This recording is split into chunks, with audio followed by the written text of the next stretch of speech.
Ovo je vrelo Bosne, a Sultan Fatih Mehmed, osvajač, bi rekao da je to i vrelo dobrih ljudi.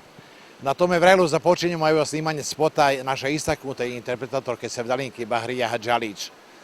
U Samrtiškom Hrobcu gotovo, jedan od najznamenitijih stvaralaca u oblasti narodne muzike, pokojni Rade Jovanović, napisao je pjesmu U tuđoj zemlji predosećujući velika zla koja se spremaju na ovim nesretnim balkanskim prostorima.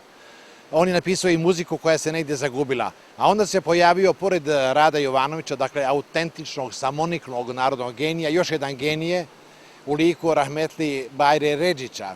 U mojim sjećanjima je dakle previše i rahmetlija i pokojnika. Bajro Redžić je na tekst Rada Jovanovića dao melodiju koja ima pretenzija i uspjela je već u tome da postane jedna vrsta himne raseljene Bosne.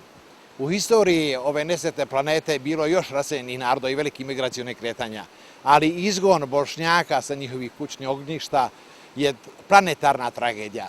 Tu tragediju je predosjetio narodni genij Rade Jovanović i pretočio svoje osjećanje i strepnje i zebnje u pjesmu U tuđoj zemlji, koju nam Bahrija Hadžalić, a na muziku Bajre Redžića donosi na svoj osebujan, specifičan i zaista ubjedljiv i dobar način. Evo dakle pjesme Rada Jovanovića i Bajre Redžića U tuđoj zemlji i naša Bahrija Hadžalić.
Srce te želi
našeg čas.